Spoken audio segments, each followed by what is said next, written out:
Broadcasting from Baltimore, Maryland, this is 5x3 Radio, where strength is for everyone. I'm your host, Emily Sokolinski, owner of 5x3 Training, a strength and conditioning gym in Baltimore, along with my co-host, Rebecca Fishburne, founder of Cornerstone Strength Maryland. Each week, Rebecca and I will discuss the ins and outs of strength training, why there is a no one-size-fits-all approach, and why strength is so important in our daily lives. Thanks for spending some time with us today. Now, on with the show. So last time Rebecca and I spoke, this is part 3 now of our... This just keeps going on and on. 3-part podcast. But we interviewed her daughters, and it was a really great interview. And you all, obviously, if you listen to our podcast, you heard the interview. What struck me immediately was how confident Sadie and Felicia are. And it was very clear that it wasn't I'm doing this because I'm on a podcast and, I think I need to, it was clear, like, this is who they are. These are the girls that they are. This is the people that they surround themselves with. Talk a little bit about that. Did you have a conversation after we... Well, it was interesting. Afterwards, I kind of was talking to them a little bit about it. And they were sort of like, body image isn't really a thing that concerns us. Yeah. They've got a good group of friends. They're supportive of each other. They're focusing on stuff that they do, school, sports, band, things like that, as opposed to appearance. But, they were kind of saying like, well, we can only speak from our own experience. And Sadie was sort of like, I do sort of feel bad though, because I think there are kids that struggle with body image. She's like, and I can't say anything really that's helpful because I haven't experienced that. But I think even just, having a life experience where focus on what someone's, abilities are as opposed to appearance, where that's sort of more the priority and where strength training kind of keeps your attention on that focus, I think is helpful. And maybe that would be for other, kids their age that might be struggling with body image issues. But yeah, Sadie was like very aware afterwards, like, it's not a thing for me. So it's hard to talk about it in that light. Right. That was, it was surprising and it wasn't surprising to me. I kind of expected to maybe hear a little bit of, when I was this age, or, I have a friend, but it was a clear cut from both of them. They were just like, it's just not a thing. And the girls, the friends, even the boys, I guess, that they surround themselves with, it's just, they focus on other things. There are other parts of their life. And this is not something that and again, because they participate in a sport. And I always feel like that sports in general, whether it's dance or soccer or lacrosse or field hockey or something like that, where does body image come in to play? Because that not every experience is going to be the same for every young athlete. And look at the pictures inside of whether it's Muscle and Fitness magazine or Oxygen or trying to think of any of I never really looked at any teen magazines when I was growing up. I guess I got 17. I had 17. Yeah, I never readily went through 17. Yeah, it wasn't until later. Wasn't helpful. I think a lot of the issues that I had came from obviously dance, not from a magazine. Can look at magazines, and even just articles about people, celebrities, focusing on their toned. We couldn't look past her because of her toned abs and this abs or those legs. Yeah. Somebody being, Yeah, but I mean, like Sadie was sort of talking about that too. It was like, you see that sort of stuff on social media in the comments. And I mean, I guess, when they're on TikTok, a lot of times what'll happen is somebody will maybe put something up and then they'll focus on the comments and comment on the comments, like, look at these negative things that people are saying, or this isn't right, or sort of editorializing the kind of comments, interpreting those comments, putting them into a different context than, my kids aren't putting photos of themselves up on social media and looking for affirmations and being upset by critiques or criticisms or something like that. They're watching other people criticize other people's criticisms. So it's sort of coming at social media from a little bit different angle. Mm-hmm. Mm-hmm. Which we never had to deal with. I mean, that was just not a thing.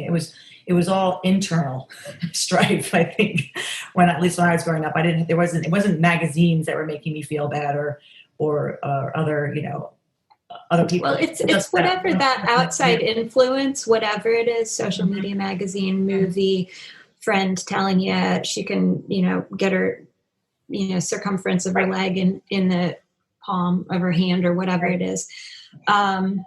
It's how you internalize that. So it's like, there are times that Felicia has told me, like when we were talking about this in the interview, like a text thing that went wrong where she accidentally sent to the family. But there are certain stereotypes that are circulated in the high school about body appearance in relation to particular sports or people or whatever. But like those seem to kind of, for the most part, bounce off my kids because that's not what they're focused on. Yeah. It's what you do with that stuff if you like if it comes in and affects your perception of yourself or stays on the outside a little bit more. And I don't know, we just got lucky there. Yeah, I was mentioning to somebody just the other day about a podcast. I was talking to Jackie. Oh, I saw Jackie.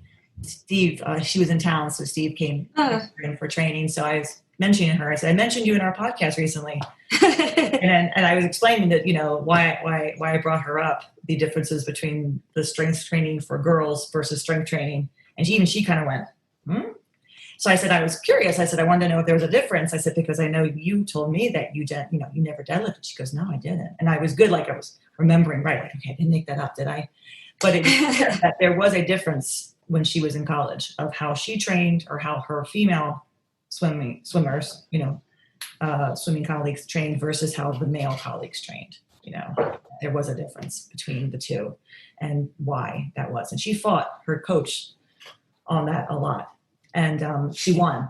She eventually won. And I think they started to train differently as a result of her kind of encouraging to think a little differently about how they can train. And I think it was her when I said, we did the interview and I said, it's amazing. The girls are just so confident in themselves. And I said, I wish I had that confidence when I was 15. And she said, yeah, me too. So I know of a lot more women, our age. Yeah. I mean, I guess I also have to say, I think there is probably something to them being twins. Yeah. Because I think some of the insecurities that people have and internalized based on whatever's coming at them from external sources, like it didn't matter. They always sort of had each other to back each other up. So even if there was nobody else going to hang out with them or something, they still weren't alone. Yeah. They had each other. And the 1 year that Felicia did mention that she struggled a little bit more in 8th grade, the way the classes got split up that year, Felicia and Sadie weren't on the same team. They had different teachers. Mm-hmm. Most of their friend group was in the same team as Sadie. So Felicia had to kind of find a new space. Yeah. She still had her usual, she still had her twin. She still had her usual group of friends, but that wasn't the circle that she was traveling with through her classes on a day-to-day basis. So I think, when you approach those things as a singleton, a lot of times it's harder. Absolutely. And that's, you talking about that they're twins and they kind of have each other, and that's an important part. I mean, that's not the case for all twins, but these guys have each other's back. Yeah. And they also choose to surround themselves again with people who are like-minded with them. And I think that is the hard part for many women who strength train and who's maybe they're other they have friends at the gym that they can hang out with and talk to, and they have common values. But then they have another group outside that doesn't do that. And how are they being influenced by them versus how the women at the gym, let's say if they have friends there, or maybe they don't, maybe they go to the gym by themselves and they don't have that kind of what's the word I'm looking for? Not camaraderie, or influence. They don't have someone there to support. Yeah. So then they're hanging out, they're having lunch, and it's, what'd you do the other day? Oh, I went to the gym, I squatted. Yeah, why do you do that? Why don't someone take a Pilates class? So that can be challenging for an adult woman to. Well, when I first started coming up to 5x3, like this was the thing that I felt like I was traveling between two worlds, right? Because at 5x3, it's this environment where everybody's working towards strength goals and they're praising each other for getting PRs or for, working through finishing a grindy set, like whatever it is, like it's strength based. Right.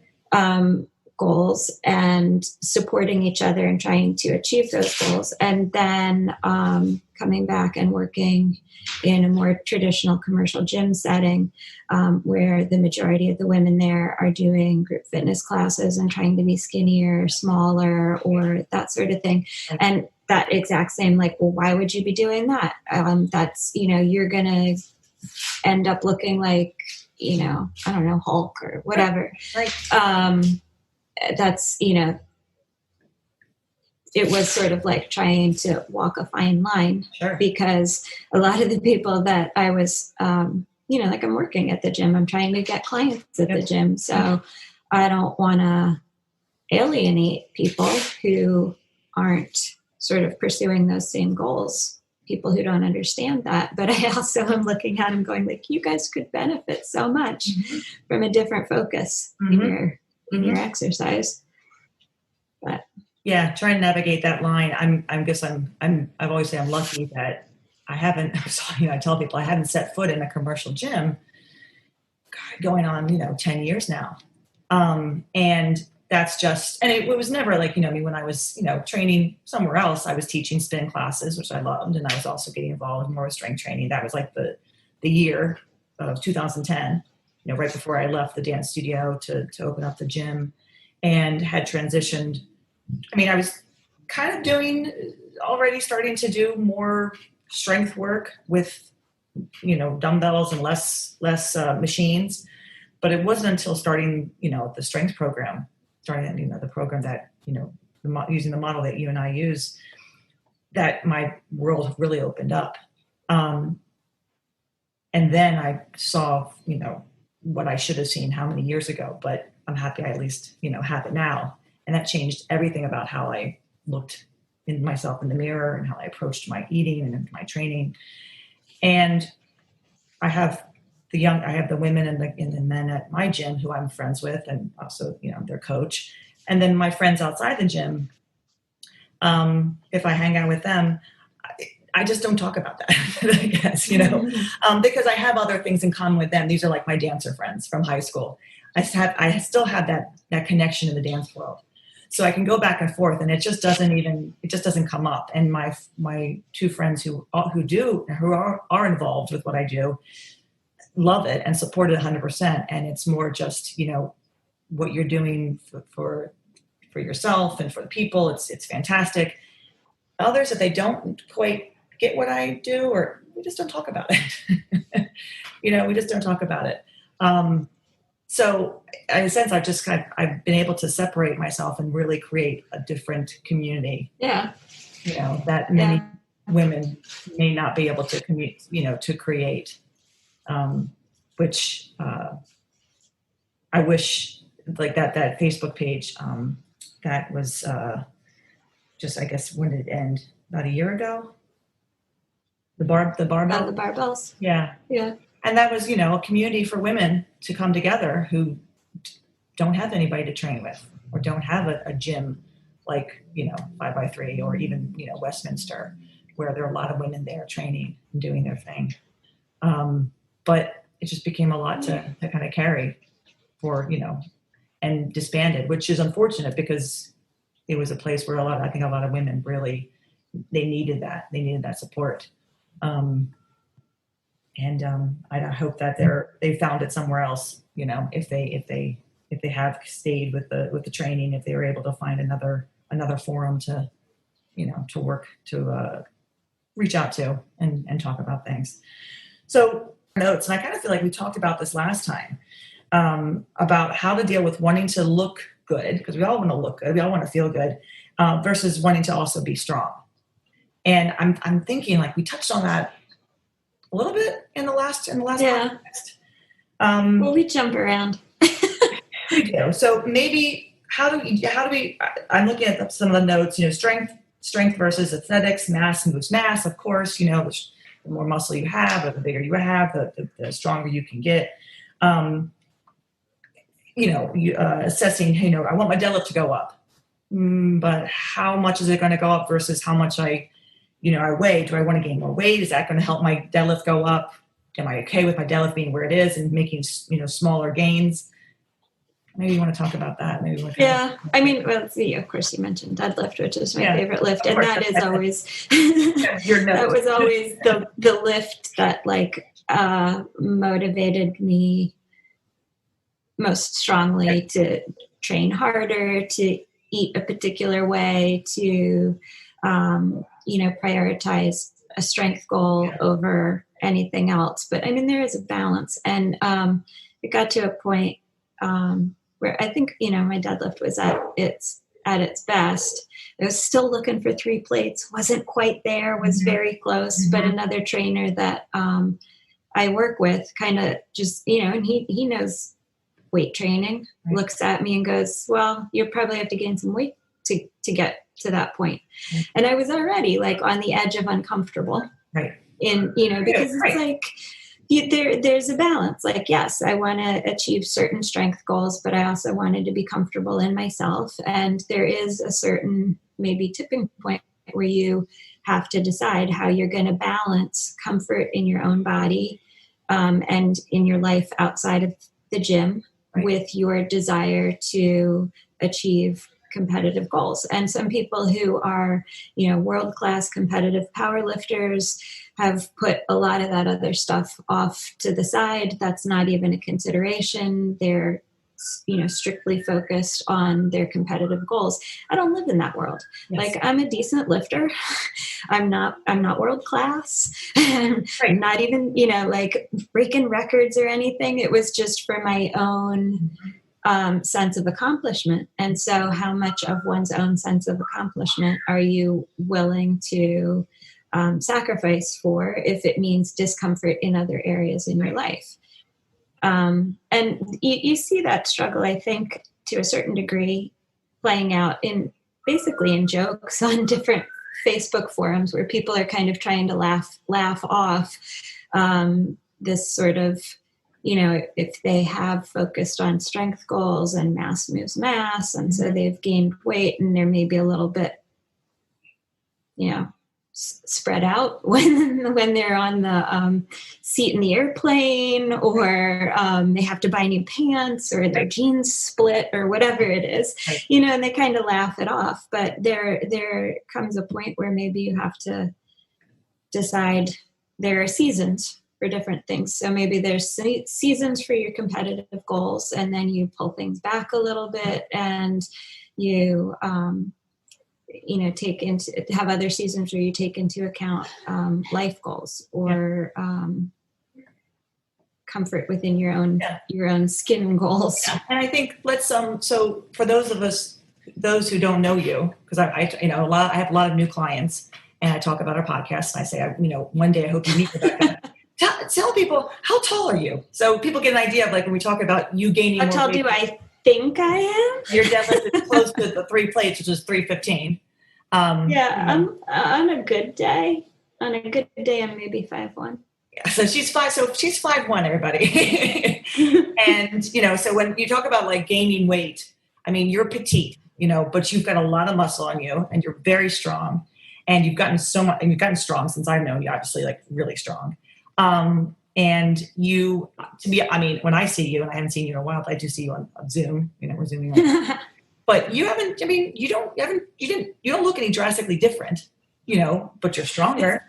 Yeah, it's funny. So it's like over the course of whatever this has been, like 5 years. And when I first started, I mean, my height hasn't changed. I think I'm 5'4", but that's just because after becoming stronger, after becoming stronger, I feel like I'm entitled to more space in the world. And so I view myself as taller. Granted, I did have somebody tell me that, after taking a bar class, they grew 2 inches. So it can happen. I mean, Well, I mean, don't most people grow while they're sleeping? Like you decompress during the day, probably your joints kind of smush down. Taller. She probably just was standing taller, but it's attitude. Yeah. But like, so when I started this up at 5'3", I was, I'm like 5'1"-ish, right. And had just come off a surgery. So I was maybe a little bit lighter on the scale than I would normally have been at that point. But over the course of 5 years, I've probably, I would say, gained 7, maybe 10 pounds, between 7 and 10 pounds. When it gets to the point where it's 10 pounds, I start feeling uncomfortable in myself. Right. And things are different. I mean, like, even just when I started doing pull-ups, right? Like, I never had lats before. I mean, obviously I did. They were there, but they weren't developed. And that's always like the thing that, like, I think is kind of the most humorous about like the way a body might change and how you might feel bigger. Like, it's not that much weight gained. A lot of people have gained that much weight in 5 years and it's not muscle. But when you gain lat muscle that you didn't used to have and you are female, it makes shaving your armpits really challenging. And so that was like one of the first things I noticed. And it also feels different. Like you feel different in your shirt. Like it feels tighter across the back, which was sort of an odd feeling. It makes taking your sports bra off really hard, especially in the summer. Yeah. It better, even easier in the winter because it's sweaty, but it is grueling to take a sports bra off for me. That's a lot. Putting it on and taking it off. Because my cup size versus my back, how broad my back is, a mesh.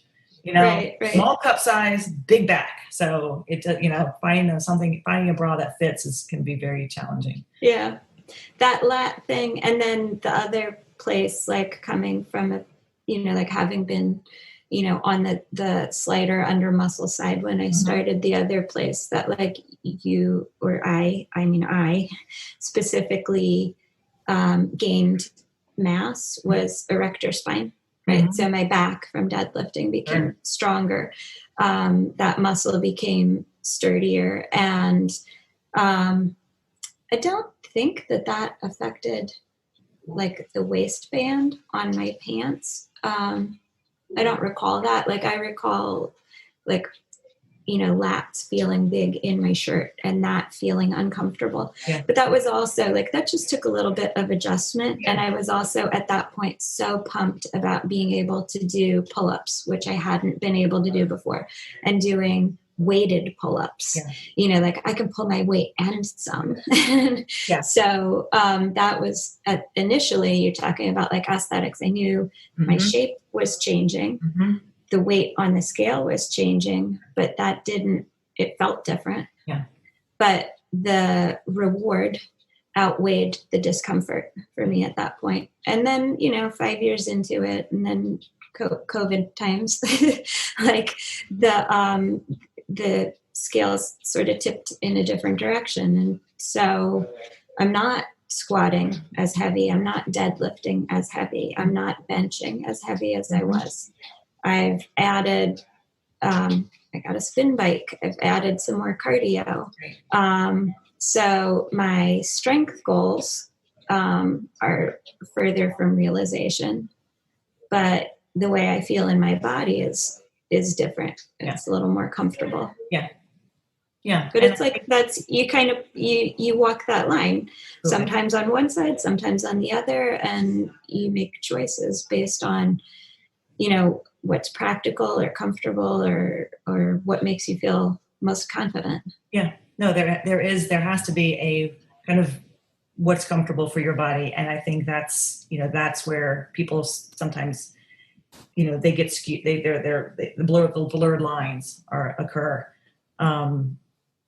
Listening to your, 5 years of growth, for you, and then coming now to a place where, priorities are different and the strength is important, but you're enjoying training another way. And, you're comfortable with how you feel, like where you are right now in regards to your body. And I've gotten comfortable over the years just because of the strength training, of having a different focus for what my body is supposed to be about. And it wasn't looking a certain way or making myself take up less space. It started to become about filling the space. And I have a friend who's always told me that if I was 185, I'd be totally competitive. But 185, sure, I could hold that on my frame. I'm 5'7". I used to be 5'7.5". I'm still going to call myself 5'7", even though I was about a year ago, I got measured at Patient First and I was 5'6¾". I said, that's wrong. You're wrong. I'm 5'7", and I'm 5'7.5". And the nurse said to me, in what world? I said, I'm sorry, in my world. So now I just kind of say 5'7". Maybe there's a little, bit of maybe I'm a little What's going on there? But on my frame, so if I said on my frame at 129, which is where I was when I started strength training 10 years ago, I don't look good. I look unhealthy. Even though at the time in the mirror, I still looked too big. Fast forward how many years, when I look back at those pictures, I kind of go, that's what I look like? Why didn't everybody tell me that I look so sick? But that person in the mirror was not the person I'm seeing now. So as I said in I think the last episode or maybe 2 episodes before, I started to work on gaining weight, right? Training, building muscle.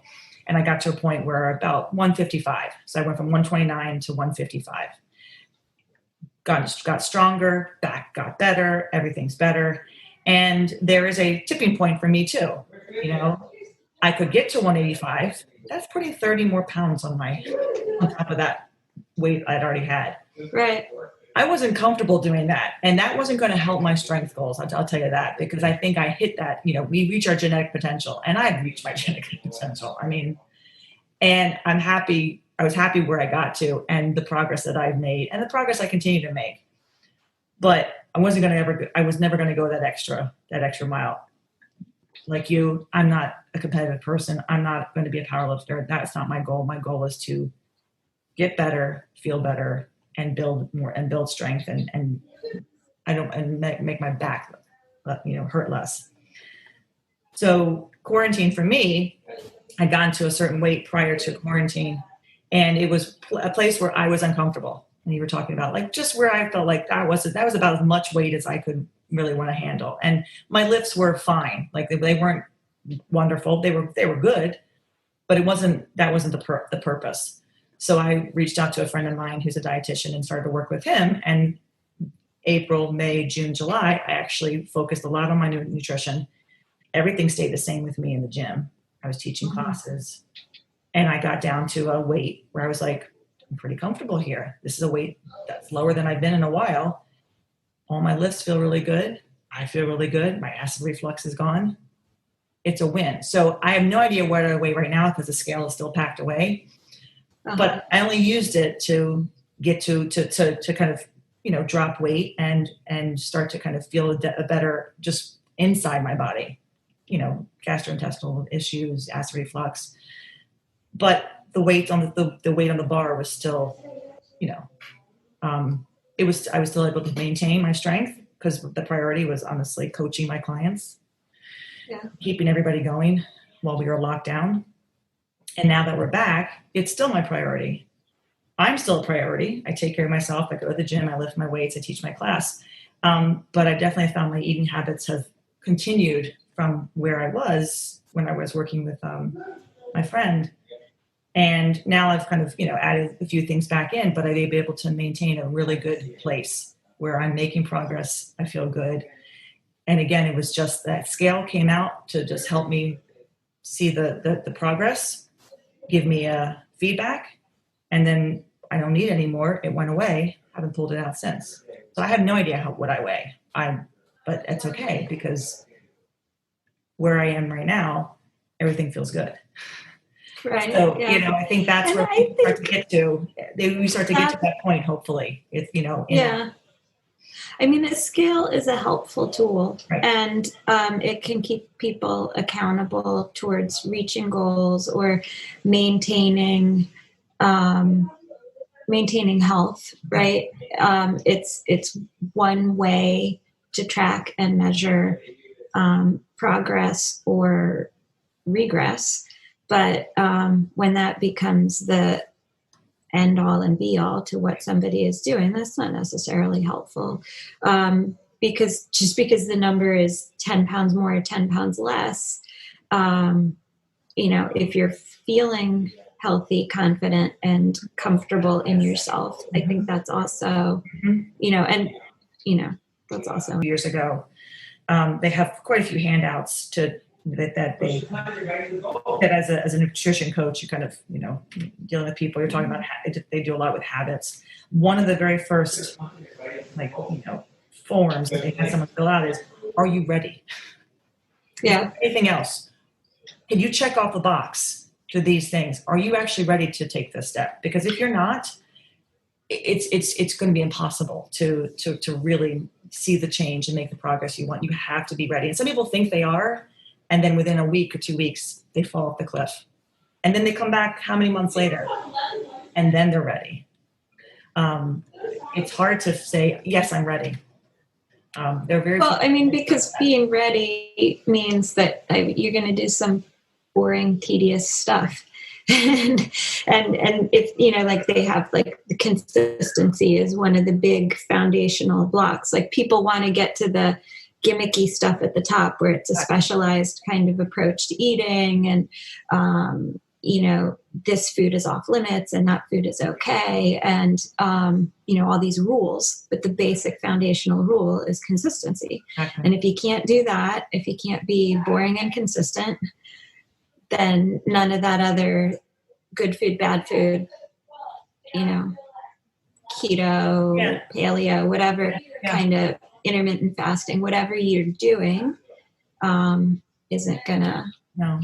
The biggest thing is the effect you're looking for. You have to know that you want to start something. You have to know that this is what you want to prioritize.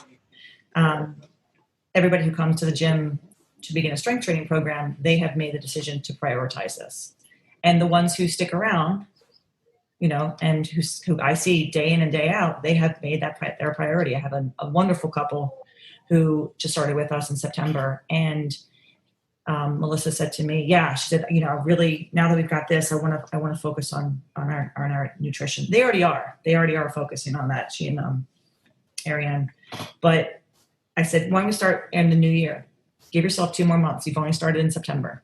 You've only been training for a month and a half.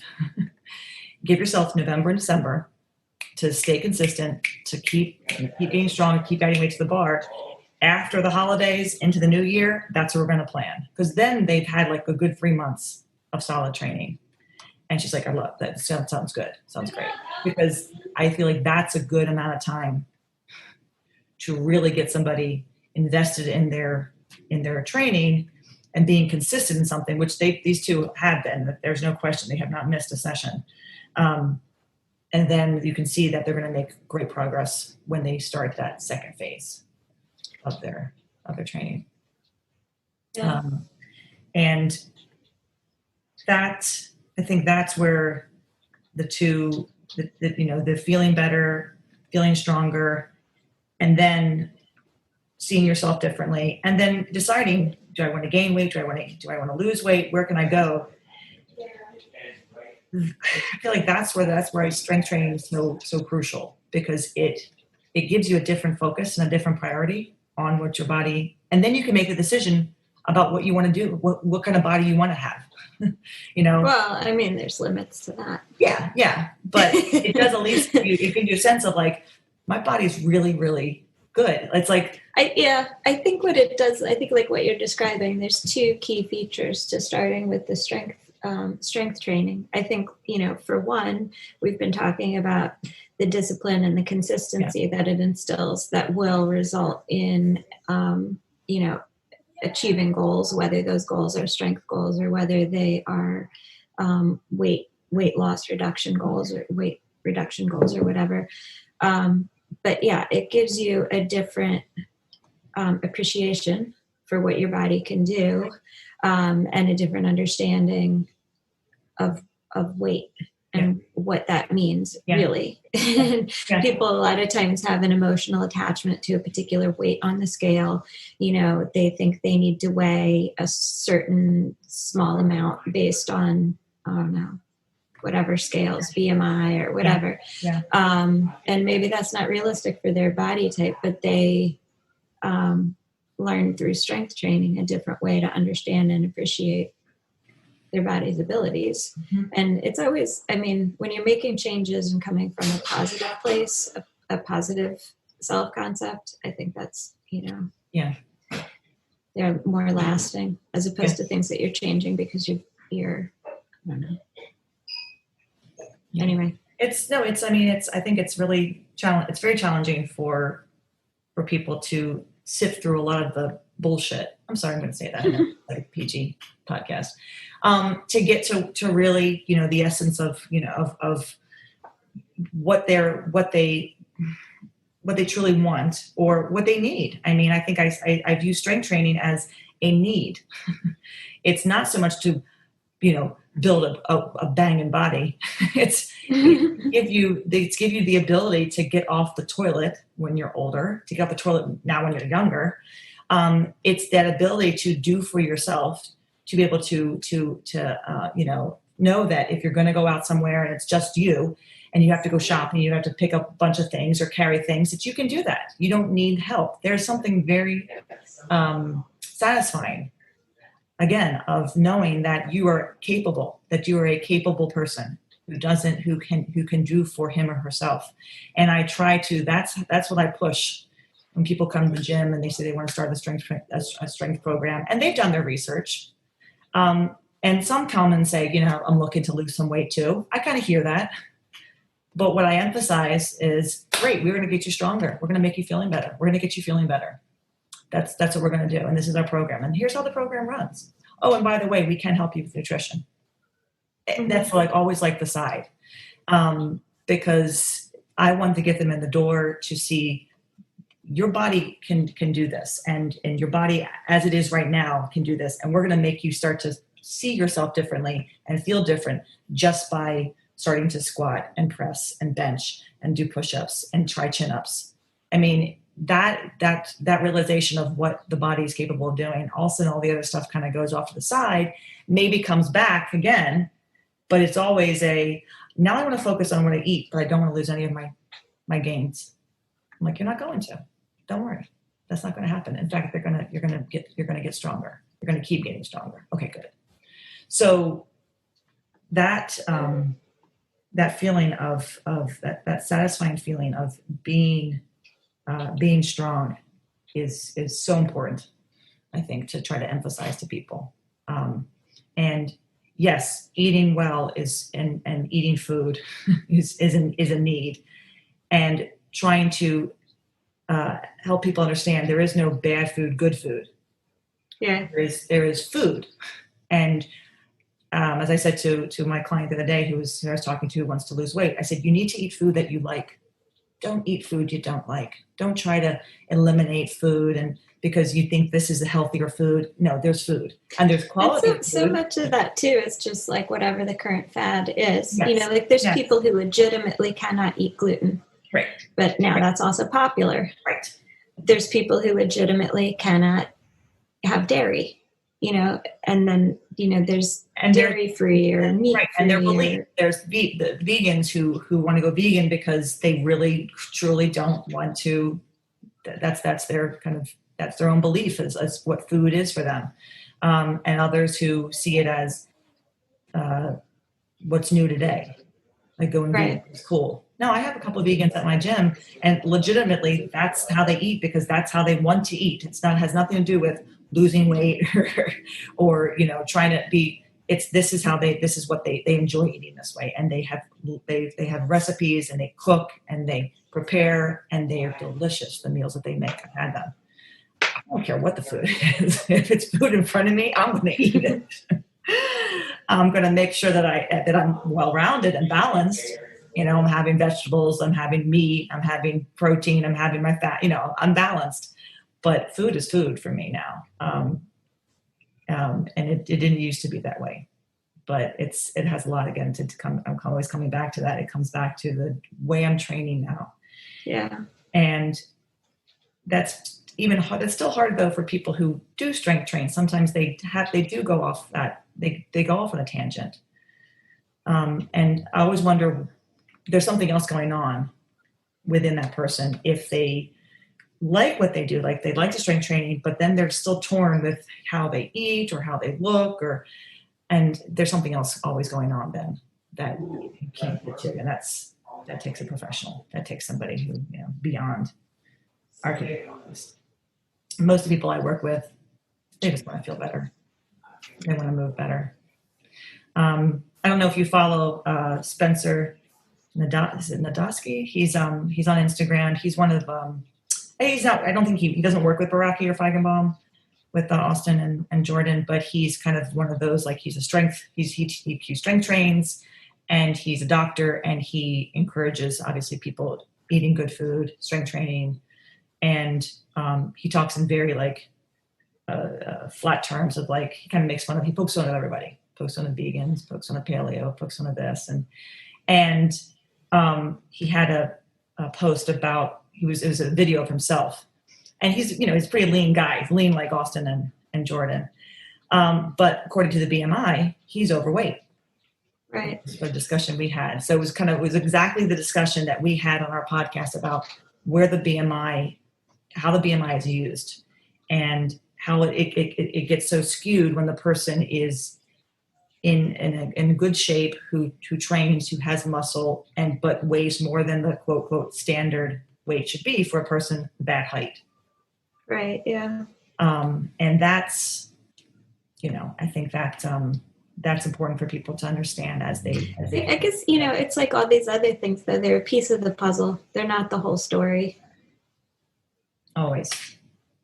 I think it always comes down to, and this is very hard, like how comfortable we are in ourselves. And if we're not comfortable in ourselves, what do we need to do to make that change happen? Like, what's going to help that person feel better about how they look, how they perform. I mean, there's so many people that I know who are not happy with themselves, and I look at them and I'm like, but they have nothing to worry about. But I can't get inside their head. I don't know everything that kind of that they're dealing with. Yeah, everybody's got their own demons. Yeah, but I can empathize. I can empathize so much because I've been there. Yeah. I've been there, and it's I was talking to my mom about this. I don't know what changed in me, but there was just a mindset that shifted, and that's what it comes down to. You just have to be able to try to change that mindset for yourself of what's important to you. What's important to you. What's your priority, and who do you surround yourself with? I think that's key. Yeah, that's what I was just thinking about too, because it's like a lot of times, I think particularly with women, maybe the strength training does help them feel better about themselves, focus on something different.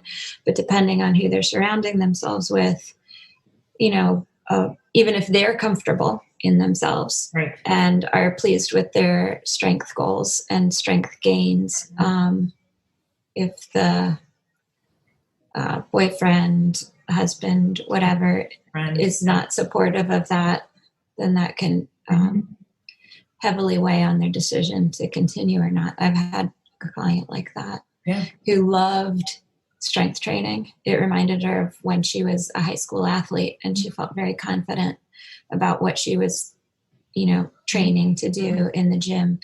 But her fiance at that time had made several comments about, I sure hope you don't end up getting bulky. Mm-hmm. That was the end of that for her. Right. She chose, she made the decision to choose him. The relationship. over herself and her confidence and, in what she felt was right for her. Mm-hmm. And I think that's, what it is what's right for you. Now, sure, you could be doing something horrible, like smoking crack or shooting up heroin or, I mean, the reverse story of that, though, is we were talking about gym tourism, but when I was at a gym in New Jersey a couple of summers ago, I met a woman where pretty much the exact opposite had happened. She was married. It wasn't, it was not a great supportive relationship. Mm-hmm. She started strength training. She felt more confident about herself with the strength training. Mm-hmm. The husband made similar comments about, you didn't ask me about doing this strength training, and I don't like this and the other thing about how you're getting muscular. And she was like, that confirms it. I'm out of here. See? So exact same story, processed differently, different outcome. Opposite effect, I mean, obviously I'm in a great situation, as are you, where, I have a husband who, he'll go to hug me and then he'll start to pat my back. He goes, damn, what have you been doing? Someone's been training. And I'm like, yes. He goes, feels good. Because he remembers helping a young woman once years ago at the gym. And we were doing, it was like I think it was in my basic training class. We were doing wall slides, so they had her arms up against the wall. We were just doing some kind of mobility exercise. And he was helping her. And he took a hold of her arms to help her guide her arms up. And he said, my hands just went squish, just right through her arm. Like he was touching Eleanor, and she was 3 at the time, and a 3-year-old has nothing. I mean, it's just skin and bones. He said, it was like touching Eleanor. My hands just went where it was doughy, just went right through her arm. He said, it was the strangest feeling. I didn't like it at all. He said, it just wasn't, it was odd because, touching me, there's there's muscle there, there's padding. But yeah, that feeling of, if you don't like what I look like, yeah, we got a problem because I feel good. And this is how I want to look. And this is how I want to be. It's not what I want to feel. And I'm sure she didn't look hulkish at all. But I think there is a sense of, some men and many women, I wouldn't say men and women, just men, but have and this goes back to something you've talked about many times, a different idea of what, is aesthetically pleasing to the eye. Men who prefer softer women, men who like muscular women. Clearly not Diego. Yeah. So, yeah, and if someone tells me that they're feeling bigger and that their pants fit them differently, I'm like, cool. I think what you're feeling is pump because it's only been a week. But I acknowledge it. I want to acknowledge it, and say that's awesome. I mean, that's, you're never going to hear me say, what? Well, we have to stop what you're doing right now and, back off. No, because it's really not there. It's just physically you're feeling very different about yourself. And that happens very quickly. The results, the seeing yourself, that happens weeks and weeks and months down the road. But the immediate, I feel different is real, definitely real. Well, I think we've talked a while, and I'm not sure we talked about the topic at all. You know why? Because I think we covered quite a bit of everything in the first 2 episodes. So this was just kind of maybe a recap and thinking of other things that we we spent a good amount of time rehashing last episode. I think there was some. I heard new things come out of my mouth that I didn't talk about in the first 2 episodes. As Diego said, you will have spent a month on body image. I said, well, I think it's a subject that it's worth spending some time on. Just kind of saying, we don't have the answers. This is what we've done. This is what we see. This is how we work with our clients and even ourselves. And it's important, I think, for people to know that, everybody has a history. Everybody comes from something. And we're all working still towards, an end product. So we will be back in a couple weeks with a new topic. One we've been I don't know if Rebecca remembers what I discussed. I remember nothing. What are we talking about? But I want to discuss topic of pain. That's what I want to start to cover. That's one of my kids is yelling in the other room. Right. Pain. I don't know if you heard that or not. No, I didn't hear it. I haven't heard anything. I've heard Todd like intermittently. But we'll be back in a couple weeks. New topic to discuss. And once again, any comments or questions you have for us, we'd happy to answer those on our podcast. info@5by3.com, or to Rebecca. Give them your email address so I don't screw it up again. It's very long. cornerstonestrengthmaryland@gmail.com. cornerstonestrengthmaryland@gmail.com. And once again, thanks for listening, and have a wonderful week. And we'll see you guys in a couple weeks. Thank you. Take care. Bye. Thanks for listening to 5x3 Radio with Emily and Rebecca. If you like our show and want to know more about 5x3 training, please visit us at www.5, that's F-I-V-E, the letter X, the number 3.com. You can also find us on Facebook and Instagram. To learn more about Rebecca, please visit her website, cornerstonestrengthmaryland.com. Thanks for listening and have a great week.